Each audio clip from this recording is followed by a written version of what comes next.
And we are live here in the Storycraft Cafe. I am your host, Hank Garner, and today I am so excited to welcome Jen Braaksma to the show today. Jen is a book coach, she's an author, she's an editor, and I'm so excited to pick your brain today, Jen. Our mutual friend Abby introduced us, and so thank you, Abby, for bringing Jen to the podcast and into our lives. And I'm so excited to learn from you today, Jen. We are doing a series of podcasts with book coaches, and I was telling folks a little while ago that I personally have never worked with a book coach before. I've worked with editors, and I have many friends who have kind of played the role of book coach, I guess, but just never in a formal capacity. So I understand in a way what services a book coach offers, but I'm so excited to pick your brain and to really learn more about this unique role in the writer community. So welcome to the show. Thank you very much for having me. And I'm happy to talk about book coaching and what book coaches do and anything writing related. I can talk all day. I love it. I love it. Well, we have a new portion of the show that we just rolling out the last couple of weeks, and because we are in the Storycraft Cafe, I have a couple of questions. We're calling the espresso round, where I'm going to pitch a question to you, and just off the top of your head, just right off the spine, just give me your best answer. Doesn't have to be long, elaborate, short. Off the top of your head is perfect. The first one of those is, what is the first story you remember writing that made you feel like a writer?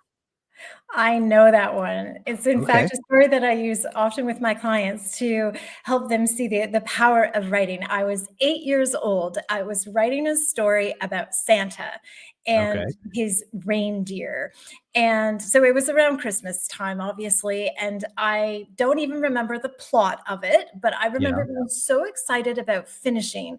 And I think that says something about books in general, right? We often remember the emotion associated with the stories Right. less than the plot specifically. Anyway, I finished the story. I proudly showed it to my parents, and then I got it published. And what I mean by this is my mom typed it up for me. So to me, as an 8-year-old kid, this is in the 80s, having something typed up, that was the equivalent of publishing. And then my Oh, dad put this, absolutely. yeah, my dad put this little excellent sticker on it, like the kind that you get in school. So I consider Amen. myself an award-winning published author at 8 years old. Well, that's our show for today, folks. That's amazing. I love that so much. So, and I just have to kind of tag onto something you just said there about the emotion more than the plot. We did a series on writing short stories last month, and I was telling folks that for me, especially, I learned so much from writing short stories that now helps me as a novelist. And one of those things was one of the keys to writing a great short story is landing that emotion at the end of the story. And now I take that into my novel writing because people will remember a clever plot twist or hook, but what really stays with them is how that book made them feel and how those characters made them feel. So I'm so glad that you brought that up because that resonates deeply with me. The next question: what does your ideal writing day look like? And specifically, do you have a sacred ritual? Do you have to be at a certain place, at your desk with a candle burning and with your favorite drink? Or do you kind of embrace the chaos and can write anywhere, anytime, no matter what the circumstances? That is such a great spectrum. I'm probably somewhere in the middle. I would like it to be one, or I wish it could be the other, but Yeah. no, I'm probably in the middle. When I started to take my writing more seriously, I'd always dabbled in it, but when I started to take it more seriously, my children were really young. So Hmm. trying to balance off a full-time day job as a high school English teacher. My husband traveled a lot, so childcare fell to me a lot. So it was definitely embrace the chaos, right? When I can, a couple of minutes here, I tried to carve out an evening. This is mom's night for writing, but that didn't always work.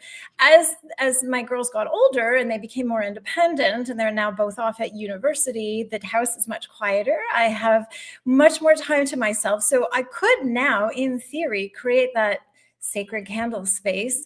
But I guess I've really just taken to the only thing that I have nowadays is that I can take larger chunks of time. It doesn't matter to me where. Sometimes I'll go out to a cafe. Sometimes I'll write at our dining room table. Sometimes the desk in my home office. That doesn't matter to me. What I really appreciate now is a larger chunk of time. Before it was a couple of minutes, maybe an hour. Now I have time 2 hours, 3 hours, sometimes more. Maybe I have a whole day some days. And I really, really appreciate that. I'm the same way. I have 5 kids. They're all grown and out of the house now. But when I began writing, they were from my oldest was in high school, in the early years of high school, and my youngest was in elementary school. And so we were 5 kids in the house, and usually, other kids tagged on, because you always have somebody else's kids. And so I started writing at the kitchen table amidst all this chaos, with a laptop. So I can write that way, but I do enjoy a quiet space with a favorite drink. But I'm like you. I'm kind of in that spectrum somewhere. Usually, do you believe in writer's block? And if so, how do you get unstuck? I love this question because no, I do not believe in writer's block. What I do believe in is something in your brain telling you your story isn't working for a reason. And so it's blocking you as in some instinct in your head, in your mind, in your imagination, in your creativity is telling you you're going in the wrong direction. So it's a warning, it's a signal, but it's not a block. And it's a way to help you pause to see what's coming next. And then you have to work through that.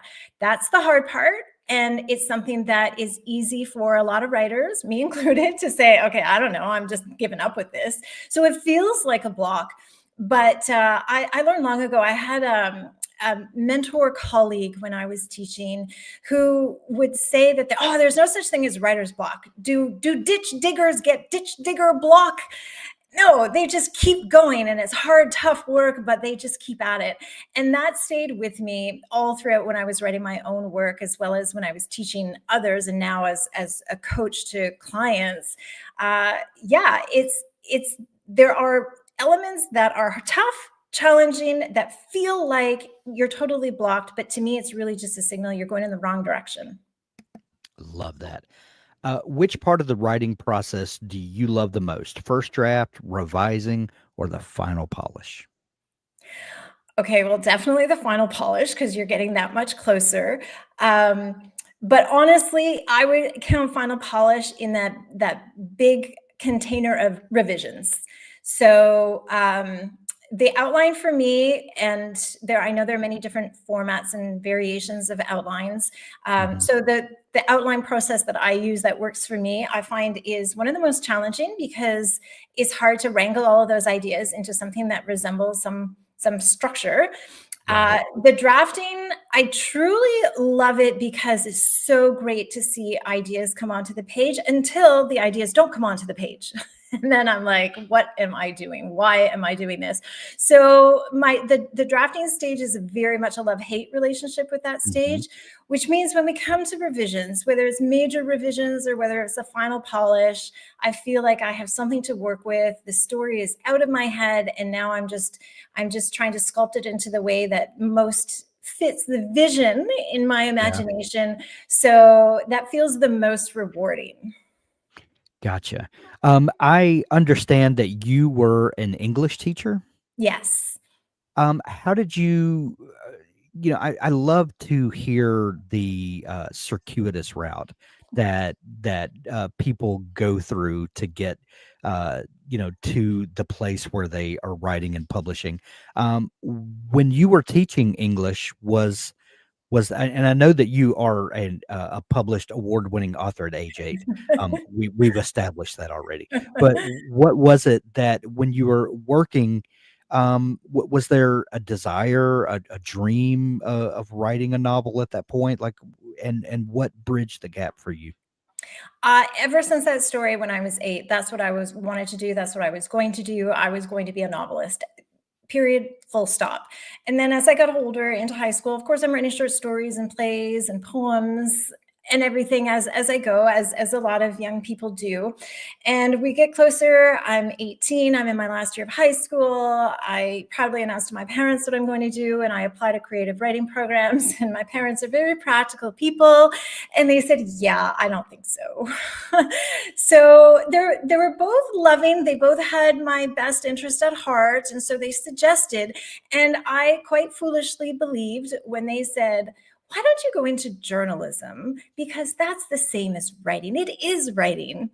And at the time, they thought it was a much more practical way to use some writing skills. And I knew it was certainly different than writing a novel, but okay, Right. maybe they were onto something. Now, this was in the early 90s. We were just at the cusp of the internet starting up. So no one could have foreseen the tumult that the journalism industry would come to in those intervening years. So yeah, their advice, not so good. But I did. I went into journalism, and I loved my degree program. I started working as a freelance journalist for a while afterwards. And that's when I realized, wait a second, I never really wanted to do this. I wanted to be a novelist. So what am I doing writing all these news articles? So I looked around, and I was freelancing, which is it's a gig business, but it's still tough. Mhm. And I wasn't sure. I had met my husband by this point. We were talking about starting a family. Financial security was a little bit more of a concern. So I looked around. What else do I really like to do? Teaching was something that I'd been a swim instructor. I loved being around kids. So I thought, maybe I should go to teachers college, because then I can be around books. So it Right. was always related to books. It was always related to stories. Yes, I got qualified to teach in many other subjects: social sciences, history, geography. English was always my first and true love. And I was very fortunate that I landed a full-time English teacher gig. And I was there for almost 20 years, loving Amazing. being with the students. I was teaching essays, it was very formal Mhm. writing, analyzing literature. So, but I also taught creative writing classes, writer's craft classes. So I was able to share that with my students as well. In the meantime, that was when I really doubled down. I started writing my own novels, and I started working with my own book coach. And that was the transition when I met Jenny Nash, who from Author Accelerator, I worked with her directly as my own coach. She started up a book coach training program. She asked if I'd be interested in being a beta student for her. And I thought, Yeah. wow, I get to learn about book coaching and work with clients in one-on-one. And that sounded like a great fit. I only planned to do it part-time and, a nice little side gig. The pandemic hit. We're now teaching online. I am talking into a black void of students who all have their cameras off. And yeah, it just wasn't for me. And Yeah. I was thinking, I'd been teaching for almost 20 years. I thought it was time for a change. I really wanted to go all in this writing business. And with some new book coaching skills behind me, I got the opportunity. And so I dove in. I gave up my very nice, comfortable, financially secure teaching job Mhm. to go into this wild world of writing and publishing. I have a very soft spot in my heart for English teachers. Specifically, there were a couple of teachers that I had when I was, coming up in school, who one specifically helped me to realize that I had dyslexia and helped me to work around that. In the 80s in school, dyslexia wasn't something that we talked about or understood, but she really helped me to figure out ways to deal with that and to then excel at what I was doing, even though my brain worked a little differently than everyone else's. So that, and then when I was in the 11th grade, I had an English teacher who just lit a fire and a passion for books and for writing, and she didn't have to. It was just the things that she did. Um, that were above and beyond what an English teacher has to do. And then my oldest son and his wife are both teachers, and he is an English teacher now, and so I love that. But you mentioned that you started working with a book coach.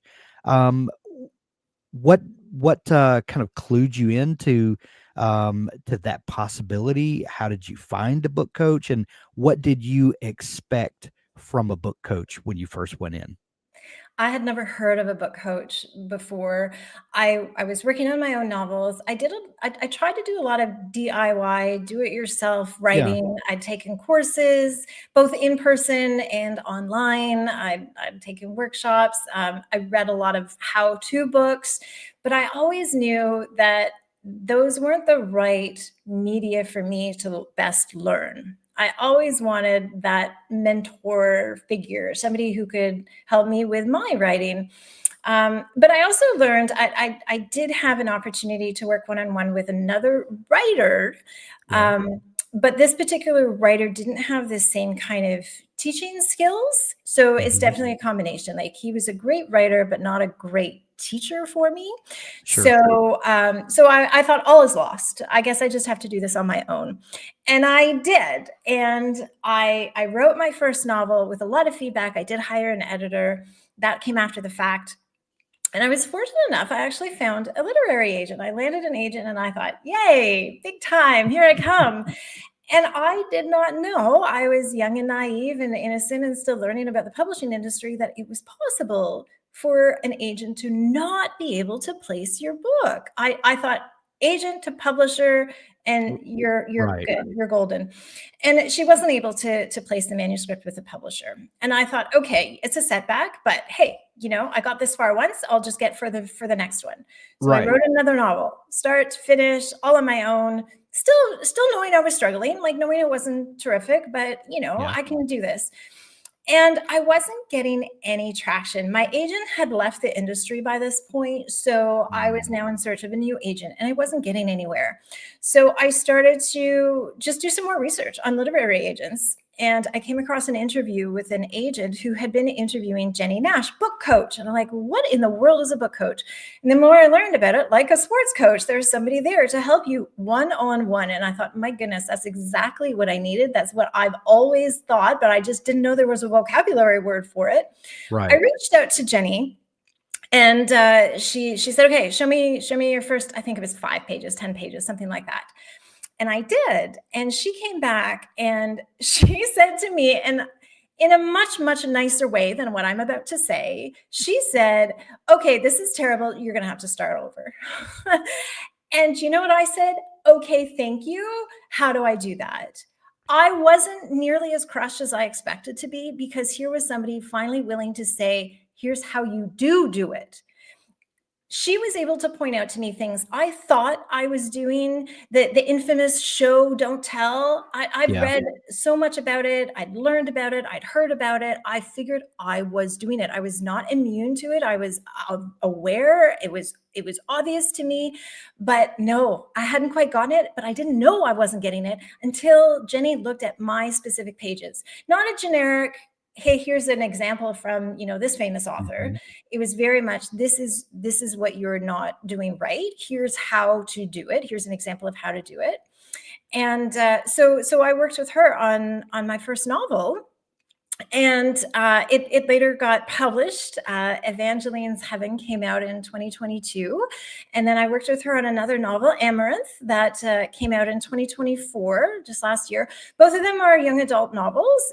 That fit my target audience when I was teaching at Mhm. high school.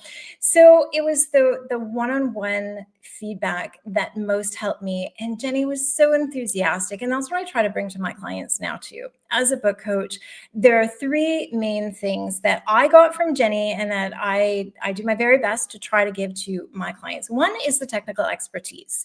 How does a story get put together, and how do you break it down to teach your client, your writer, how to do exactly that? So that's a big one. The second one I didn't even know I needed, and that was the emotional support. That was Jenny as my cheerleader. That's what I do for my clients. Yeah, you got this, absolutely. It's hard. I've been there. I understand. So empathy is a huge piece because like I was joking, we writers, okay, well, me anyway, I don't have a very thick skin. I don't even know I'm in this industry with all the rejection that goes on. So having somebody as a book coach, either what I hope to do, I'm able to do for my clients, what Jenny was able to do for me, was just be a really supportive, empathetic listener and cheerleader. So that's number two. And the third one, this is something that from my journalism days, and from my teaching days too, especially with my students, was accountability. Because instead of waiting until your entire manuscript is finished and you send it off to an editor, it's all you. It's all on you. Whereas when I'm sending a certain number of pages every week or every 2 weeks to my editor, my book coach, then somebody's waiting for my pages. Somebody cares as I'm doing this, and wow, there's a deadline. So I gotta finish. So that's very motivating to have that accountability. And the other side piece that goes along with all three of those things is that as a coach, different than an editor, I can help writers before they go off the rails. There was one particular story that I started before I met Jenny, before I knew anything about book coaching. Yeah. And I was a pantser. I just sit down and wrote whatever came to my head, and it was fun because, why bother with the hard work of outlining and figuring out a structure? Who cares? And I got to the very end of the story, and I was so pleased until the climax, when I realized, oh my God, the first few pages were the most ridiculous concept that the rest of the story would never happen. I had my character survive a nuclear explosion on page 1. Like, as one does. Of course one does. I couldn't even fathom in any fantasy universe that would have worked. So I realized I had wasted 300 pages of my time. And yeah, and I threw it out. I don't even think I have a file on my computer anymore. I don't want to know it. I don't want to see it. I don't want to think about it. So when I started working with Jenny, and what I'm able to tell my own clients is, let me see what's happening as we go. That's a huge difference between an editor at the end of the process. So it's not just the emotional support. Yes, it's the technical craft too, but it's also a guidance, steering, helping you stay on your roadmap. And that's vital. And that's a key difference. So two things that you said in that really resonated with me. One is the role of a coach. The difference, what I'm hearing, the role of a coach versus the role of an editor. The coach Jenny told you, that I don't like what you've submitted, but here are some things that you can do. This is how it could be better. Like that's, even though I've never had a bad experience with an editor, the experiences with an editor are different than what you described. Like here are things that are wrong. You can choose to fix them or not. That's up to you. And then, then you go through and make your revisions and send back, and you may go through another round of those. But at some point, the editor goes, okay, well, I'm done here. I've done everything I can for you. Good luck with that. So, I mean, not really. That's a little flippant, but I mean, that's kind of their job, to look for the mistakes. Here they are. Fix it or not. That's up to you. But the coach, it's a completely different relationship. What I'm picking up here is that they really do act as a coach. Like, here are some things that I see. Here are some ways that you could strengthen here. And I'm assuming that it's more of a back and forth there than you're going to get with an editor. Yeah, I think so. It's a little bit more collaborative. I try very hard to make sure that the story stays the writer's story. Yeah. I have ideas, maybe I have ways that they could possibly fix this problem or clean up that scene. But I'm always doing it with the voice of my author in mind, their author's voice, as well as the voice of the characters. So I'm clear to them, these are suggestions only. Here's why I'm suggesting it. And I think that that's helpful because I explain my why this is my suggestion for this story, for this scene, for this character. You choose what you will. And then they can come back to me and say, okay, this makes sense, or this isn't, or I'm trying this. What does this look like? And I say yes. Or maybe they come back to me and say, okay, but this is what I had in mind instead. And they take their story in a different direction than I had expected them to go. Even if we worked on an outline together, obviously, the writing process is, you can't put Yeah. everything down beforehand. So I find it, I did work with editors before on my novels, again, before I met Jenny as my book coach. But this way with Jenny and what I do with my clients, I feel it's more of a collaboration. I'm in the background. I'm there, but I'm in the background the whole way. Gotcha. Another thing that you said um, really fascinates me, and I love to hear authors talk about their process because um, for some people, they write a book, and for whatever reason, the book doesn't sell, or it is not able to be placed with a publisher, and they go back and they take that book apart and they rework it and they edit and they edit and they try again, and if it still doesn't work, they go back and they pull that book apart and they work on it and work on it and maybe a dozen times. And finally, that book comes to the point where it is publishable, or maybe the market has changed, whatever the factors are. But that one book finds its way out to the world. Other folks will write a book. It doesn't work. They throw those 300 pages out and they start on a brand new one. And you said at one point that was your experience. You had written a book. The first part of it didn't work. Chunk it out. We're going to start on something else. What what do you think the difference in the mindset of those two writers is, that you've got this one book and I'm going to do anything I can to make this one story work, or I've got a million ideas, I'll just move on to the next one. What is the difference in that mindset? And if you have a client who has a book that is not working, do you which direction do you steer them in? So I am both. I am the Okay. writer who, yes, this isn't working. I'm moving on to a new idea. But there have also been some of my novels. In fact, Amaranth, my YA dystopian novel that came out last year, that was one of the ones, and it was one of the ones that I did work with my own coach on. That I did. I kept going back to it. So I think it's the mindset, maybe less, maybe there are some authors who are all in one camp or another. For Yeah. me, it's about the character. It's about how much I really want to get that character story right. That character just lives with me, won't let me go. Obviously the book I threw away, like I didn't really care that much. I think it's a matter of how deep in you are. It comes back to that emotion. If I remember something as a reader, I want to feel the same way as a writer. I want to Yeah. live with these characters. I want to be all in. And if I'm all in and the story's not working, then I don't want to abandon that character. I don't want to feel like I'm giving up. I think it's a matter of, so the question of what would I tell my writer is a question of why my client would want to walk away. Is it because they're frustrated that they can't figure out how to make the story work? Then come talk to me. Let's work it out together. If it's because I'm bored, okay, maybe this isn't the story Mm. for you.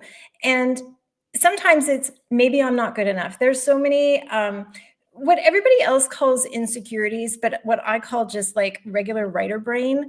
It's the way of the world. We're always wondering, with such competition out there and the difficulties of getting published, whatever type of publishing stream you choose, it is hard.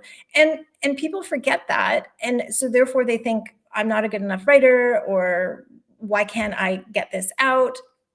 And so I give them the advice that Jenny gave me when I had my own existential crisis. Should I even be doing this? And she said to me, and I tell my clients, imagine if you completely stopped writing everything, not just, the story that you're frustrated with, but you're not going to go back to any other stories. If you feel a sense of relief, this weight lifted from your shoulders, then yeah, it's time to step away. Maybe not forever, maybe Yeah.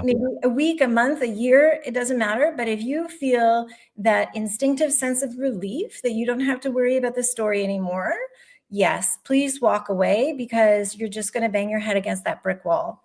If, however, you imagine yourself walking away and you don't feel that, you feel like, oh, I kind of don't want that. I kind of wish then, okay, you still have some challenges ahead of you. It's Yeah. not going to be easy, but you're rededicated to that story. Have you ever had a character or had a client who had a character that the character was perfect? They're spot on. They're just in the wrong book. No, no, I've heard that there are some people who feel that way. Yeah. No, because I always start my own writing, and what I recommend to my writers is it's always about the character's journey. That is the Yeah. fundamental is the character arc. The plot is in service to that character. So, because the plot is secondary, because the external action is only there to serve the internal action, Right. it can easily be switched out, changed, and I don't feel like it's the wrong story. It's just an edit, a revision, or something like that. Even if the first draft looks nothing like the final version, because the character is true to it, it's like the character is the sun and everything else is the plot and everything else is turning around it. You just turn that character in a different direction, and it's the same story because it's the same character, even if the plot details change.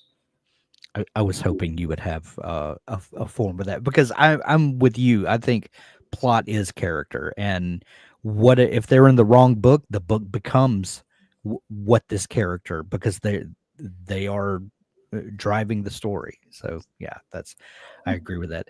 Um, how did you go from discovering a book coach and seeing what it did for your writing to then becoming a book coach? It was a little bit of fortuitous luck. The time that I was working with Jenny was the time that she was starting to put together some book coach training. About the time that I was starting to think, I don't know how many more Hamlet and Macbeth essays I can read.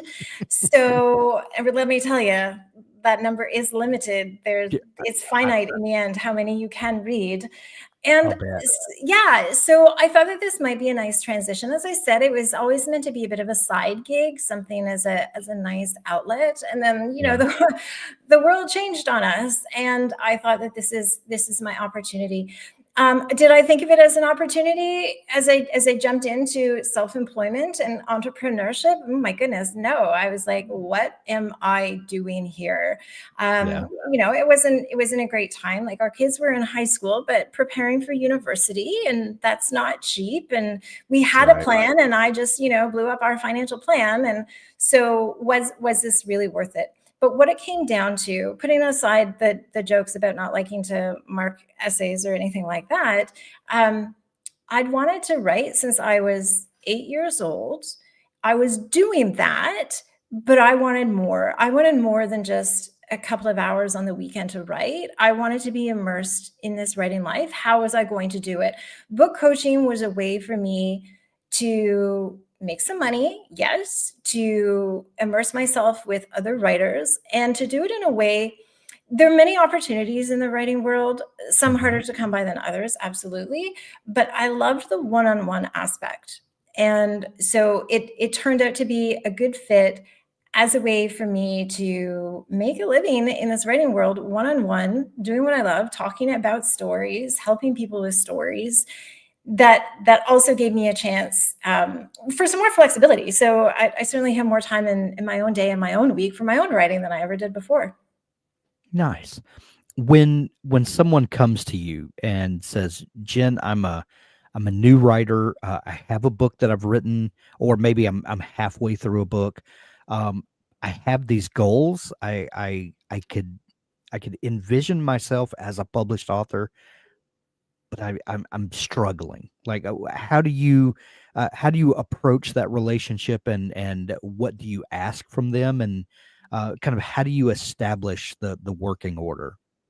So I have a lot of clients who have very little creative writing experience. Some, they might have lots of formal writing, lots of nonfiction writing, some of them not at all. And I've worked with people of all ages too. So some have a lot of life experience, some are just starting out. It doesn't matter to me. What it matters is, are you willing to listen to advice and feedback?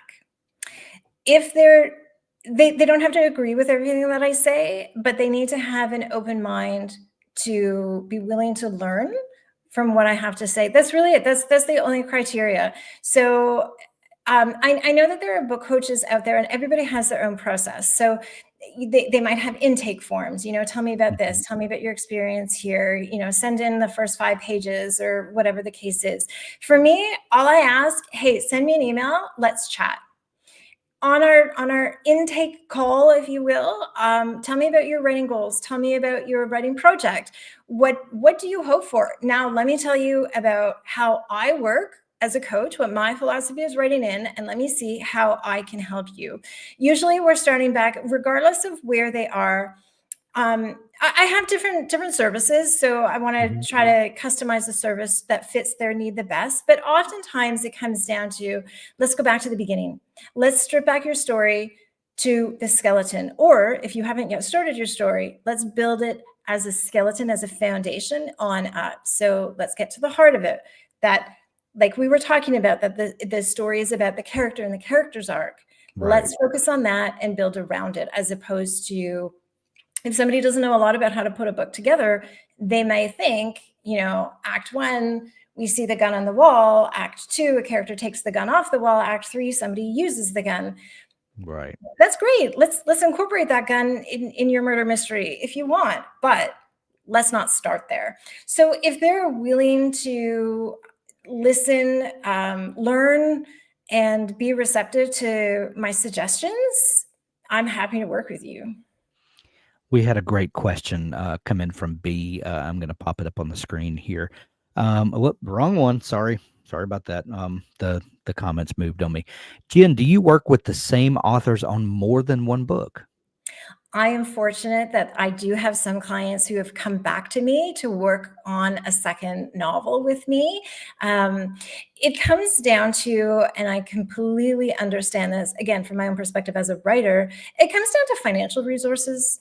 So I've been very fortunate that the clients that I have worked with, the clients who have finished manuscripts, the ones who do come back to me, they're in a position where they're able to invest financially to have me on board. I have had some clients who've worked with me on one book and they say, thanks, I've learned so much. I can't afford you, or I need to put my money elsewhere, but I'm going to take what you taught me and I'm going to go forward with book number 2, 3, whatever the case might be. And I'm fine with that. Obviously, like, I completely understand, it's, book coaching for me was an essential, it was a necessity, but for other people, in their financial categories, it could be a nice to have. So I get that. I also have many clients, I work with a lot of memoirists. They really only want to write one book. They just Yeah. want to put their memoirs out there, and oftentimes for just family or friends, and that's it. And Yeah. obviously that's fine too. I do work with some people who just want help with an outline, and then Yeah. they go off on their own. So, long-winded answer to that question, yes, but it's a whole gamut. Yes, I do work with some authors on more than one book, but other times just parts of a book, other times just one book, whatever works best for that particular writer. Gotcha. A lot of new authors, when it comes time to work with an editor, one of the biggest fears I think that new authors, well, other than just the rejection, I think none of us really love, um, you know, someone having a critical eye on a thing that they're so passionate about. So aside from that, one thing that new authors really struggle with is the idea that the editor is going to change their voice. Most everyone that I've ever met that got into writing did it because they felt like they had something they wanted to say. Whether it's, I'm writing purely for entertainment, this is going to be an exciting, swashbuckling story, but I have a unique take on it. Or it's a memoir, it's a certain thing that they learned in life, a journey that they went on. And, they're afraid that an editor is going to change how they sound, or they're going to strip the thing that is me out of this story. And that's just something you just have to get over, as you work with an editor, and realize that. But do you face that same kind of trepidation being a coach, that that writers are concerned that if they take input from someone else, that it's going to, change who they are on a molecular level? I have had some clients who have been concerned about that. Surprisingly, not as many as you may think. I think that idea is real in everybody's heads, Yeah. but I'm the kind of person, I head it off at the pass. And I remind them it's their story. And I constantly remind them that it's their story. And I constantly remind them that if I'm misinterpreting something, especially for memoir, just tell me. And Yeah. let's take your idea and work it in a way that's going to work the way I think it should. So it's very much like that. But I also remind them too. I also do ghost writing. So I work with people, I interview them, and then I write their memoirs for them. And I have to understand their voice. That's True. essential. That is the job. So with my background in journalism, with the interviews that I do for my ghostwriting clients, and then working with their voice when I'm writing their memoirs, I'm very conscious of the author's voice in fiction, or if a person is writing their own memoir. So all of my edits, all of my suggestions, I always keep that at the back of my mind. And I think that I'm relatively successful because I don't get a lot of comments or questions or concerns about that from my clients. Love it. Love it. I was hoping that you were going to give me an in somewhere to ask you about this, and you gave me two or three there. Um, Memoir, ghostwriting. Abby was telling me earlier about this project that you've been working on, where you are, um, and correct me if I have the details wrong, please. That you were going to ghost write, or ghost edit, maybe a memoir for someone, and you wound up co-writing. Uh, please, I don't want to say anything else because I'm going to butcher it, but tell me about this story, please. Yes, yeah. So I'll jump to the end first, Okay. and then circle back. It's Okay. a memoir that is going to be published this December. It's called Befriending Betsy, and it is a memoir that I co-wrote with a woman named Betsy Polly, whom I have never met and can never meet because she died 5 years before I even knew she ever existed. Here's the story behind it. Betsy was a writer. She wrote about cats. She was a great animal welfare advocate. She Okay. rescued hundreds of cats, numerous dogs, and she wrote all these beautiful little anecdotes about it. She died before she could do anything with them. Her husband, who has these stories, was looking to see could they get published. And he came across me as a book coach. He'd gone to other coaches or editors, and our job is to work with the writer first and Right. foremost. So many coaches were like, I'm sorry, the writer isn't here. I'm not sure how I could help you. But because I also do ghostwriting, this isn't a strictly ghostwriting project, but it wasn't a coaching project either. Right. It was partly editing. So I looked at Betsy's writing and I saw that it was very much a first draft stage. So there was definitely work to be done on editing this. Yeah. And so that's how it started out. I don't normally work as a straight up editor. My editing comes within the book coaching. But in this case, since I can't work with Betsy, I thought, you know what? I'll take on the challenge of simply being an editor, with her husband's permission to do some rewriting as well. But these stories were very much individual anecdotes. There was no thread. And had I been working with Betsy, we would have worked toward that. Absolutely. Let's find that common thread to tie all of this together. But since that wasn't the case, as I was working on her edits, as I was revising her material, I felt like I was getting to know Betsy. And we've heard about how you feel like you know the author by reading their writing, but it felt strange because I was looking at her process and I had notes, not just her draft, but her notes as well. So I felt like I was really diving into her mind, and she sounded like such an amazing person. So I proposed to her husband, what if? What if I use my experience getting to know Betsy on the page as a narrative framework for Betsy's stories? So that's what I did. As I would present one of Betsy's stories about a particular incident with some of her rescue cats. And then I comment on what that reminded me of, how I got to know Betsy through that particular story about her personality. She was vivacious. She's fearless. She brooked no fools, but she wasn't perfect. And so I'm like, wow, like, oh my God, I would love her to be my friend. Do you think she'd be my friend? Oh my gosh, maybe I'm not worthy of being her friend. So some of those thoughts that came into my head, again, it's completely crazy. I'll never have a chance to meet this wonderful person, but I felt like I got to know her. So that's how, so part of the book is my take through my own memoirs. My family, we have 4 cats. We've had animals in the past. There's a soft spot for it. In fact, my daughter was joking that we all must be pretty old because our family chat is just one cat photo of ours after another after another. So this was already an important part of my life, these animals. So to Yeah. tie that in with Betsy and then to put it together into what I think is a unique narrative where my stories about my own life bracket Betsy's animal stories as a way for us to show how people connect. I submitted that. So I work with, she writes Press and Spark Press, independent publishers for my 2 young adult novels. So I approached my publisher and said, what about this? What do you think? And she thought that it was a great, unique idea.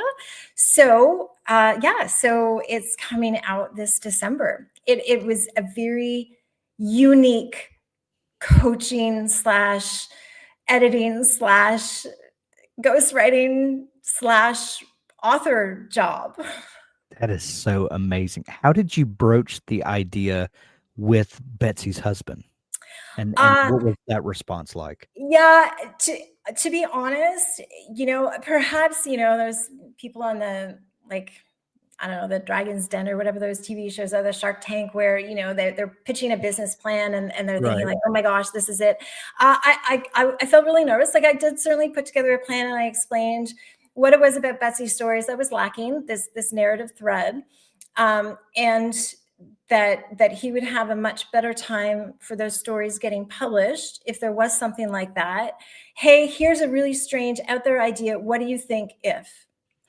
And I proposed it to him in this way with the complete caveat of, what if we just try it?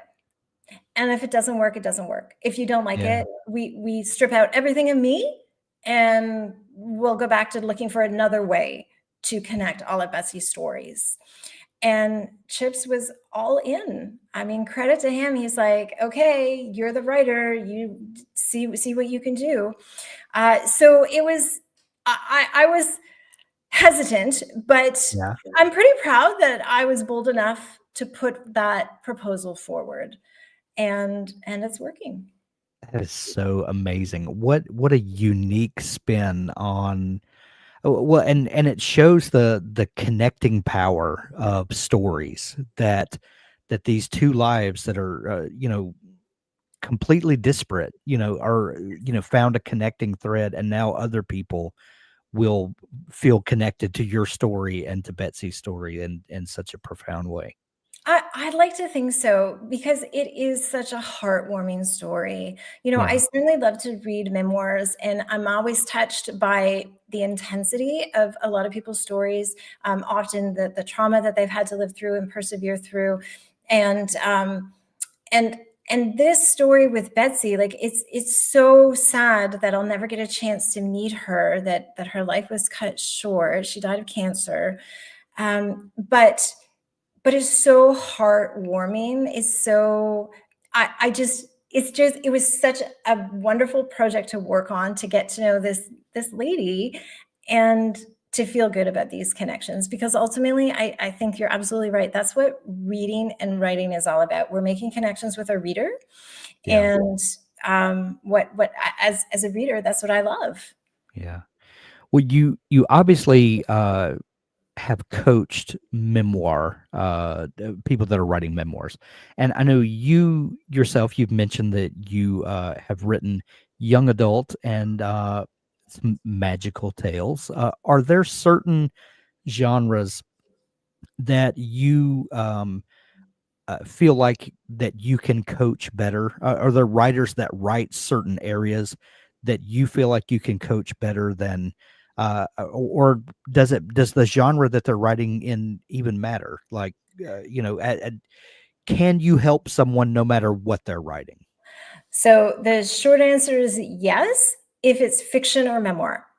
Okay. So my expertise is not in nonfiction, either self-help or certain expert focus. That's not my expertise. So if somebody comes to me with those concepts, I'll usually suggest other people that they could reach out to and Mhm. talk to. As far as genres within fiction, um, yeah, I can help you. And here's why, is because the ultimate foundation of any fiction story goes back to like what we were talking about. It's the character. And Yeah. the genre is important. The specific elements, the conventions of the genre must be in the book. And so therefore, yes, I have to be familiar. A murder mystery is going to be different than a romance, which is going to be different than a historical women's fiction novel. So yes, I need to be prepared to make sure that those elements all fit in the right way with those manuscripts. But that's my job, and therefore I have no problem if I'm not as familiar with one particular genre or another. That's really easy for me to pick up, so that you as the writer, you know that you're getting what you need from me. I have had the opportunity, I've worked with sci-fi authors, fantasy authors, literary, women's fiction, psychological thrillers, and memoir. Memoir, a lot of people think that it's nonfiction. So technically, yes, but it falls under a narrative structure, because Right. the story of that individual's life is very much the story of what a protagonist in a fiction book would be. We want to see the character arc. We want to see how you, memoirist, have grown as a character over the course of your life, or over the course of the incident or the events that you're choosing to write about. So I feel like I can guide them in a very similar fashion. I recognize that there are challenges with memoir, because there's often a lot more emotion involved. Not that there isn't Mhm. emotion in writing fiction, I know, Yeah. but it's so much more personal. So I'm very cautious about that. I think one of my superpowers is my empathy, and I use that. I use that for good. I've always been fascinated with memoir, and I was asked one time by someone what the difference in memoir and like autobiography is, and my um kind of barbaric way of explaining it, in my understanding, is autobiography is kind of a cradle to grave kind of story, whereas a memoir is you're looking at a life through a window of either a an experience, or a time frame. There's something that kind of defines the window that you're looking at, and that's how I've always kind of envisioned it. And the other thing is, like you said, that there's a almost a fictional flair and to memoir. Not that it's made up, but the narrative structure reads like an engaging novel, as opposed to just the facts. So like you're reading a history book. Do I understand the boundaries of memoir? Yes, that's my understanding too. But like any genre, or even the spectrum of fiction to nonfiction, it is a spectrum, and the boundaries can get blurred. So I find fewer and fewer writers talking about autobiography at all. It's memoir or nothing, and I think that that's, personally, I find that a stronger case to make, Yeah. because it's the narrative structure that readers respond to. It's not a list of names and dates, like you said, that cradle to grave, this happened to me, and then this happened to me, and then this happened to me. Right. And sure, maybe that's interesting, but why do those events matter to you? What did you get out of them, and what can you teach me as the reader of this, of your memoir? So I think in my experience over the years, of working with writers, and being in a school and teaching memoir as well, I think that is memoir started out very much as just one particular event, or one particular time period in their lives. And I think that memoir has stretched the boundaries a little bit more so that you could be mistaken for more of a cradle to grave kind of thing. But I still wouldn't call it autobiography, even if that Mhm. particular line has blurred, simply because we're still focused on the narrative structure. And if someone comes to you for coaching and they want to write memoir, is that part of the process that you can help them identify kind of what their story is? Yeah, that's exactly where we start. Yeah, Love it. it goes back to, it's similar to the foundation that I use for my fiction writers as well, and I ask them to consider themselves as a protagonist. So it would be, so you're writing, and often I would get them to write an outline in third person. So it's protagonist Hank, blah blah blah. This is what happened to protagonist Hank. So think of yourself as, when you're 18, it's not the Right. same person you are now. And let's look at that character arc from when protagonist Hank was 18 to now. What were those events that happened? That also pulls them out of the emotion a little bit. Yes, we need Mhm. emotion. Yes, it's going to be an emotional process. But ultimately, my job, as much as I do have empathy, I'm not a therapist. I'm not meant to Right. counsel you. I'm here to help you write a book. And Right. as such, sometimes this is a way to step back, distance yourself from yourself. And then we layer, as the writing process goes along, we layer back in those insights that writer or author Hank would have about protagonist Hank.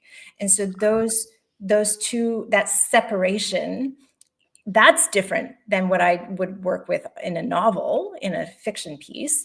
But that's where we start with memoirists. And I think that that's very helpful for them to appreciate what it is we're trying to do with a memoir. Sure, sure. And your co-memoir with Betsy, did you say that publishes in December? This coming December, yes. Love it, love it. What about your fiction? What do you have new coming out? So a whole bunch of works in progress. I had the two that I have published are young adult novels, but I've been playing around with some women's fiction. I have a literary fantasy manuscript that I think is good to go, but I am not immune from that whole rejection piece. It's still very, difficult out there. Yeah. So I've been, I was focused so there's the writing process, and then when you're fortunate enough to move into the publishing process, it's a whole new ball game. Different skills are required to publish and market your books, and it takes a lot of time and energy. It is honestly not my favorite part of the whole process, but it's certainly worthwhile as a way to get your story out there. So for the past few years, I've been really focused on the business of being a writer, and as such, the writing that I've done, and playing around with these, like the literary fantasy that I have, there's another young adult contemporary, so not dystopian, not fantasy. I've been working on that too. At the moment, they're more for me. Maybe someday I'll be ready to put them out into the world. And sure, I would love that. But I'm just enjoying going back to the writing part of being an author. Yeah. And so with befriending Betsy coming out, I'll be diving into the publicity and the marketing of that particular book.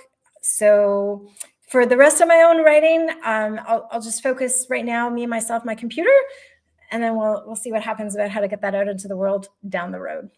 I love that. And there's something that happens when you become an author and you begin publishing that people are constantly wanting you to, what's coming next? What's coming next? Well, okay, I love this book now. What's coming next? And sometimes the writer just needs to enjoy being a writer again. And I totally understand that.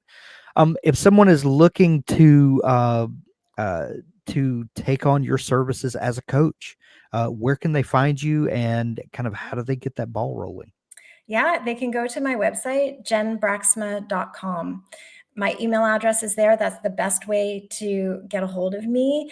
And it's a simple process. You can go to my website, you can check out my services, but they're also just a guideline. I customize.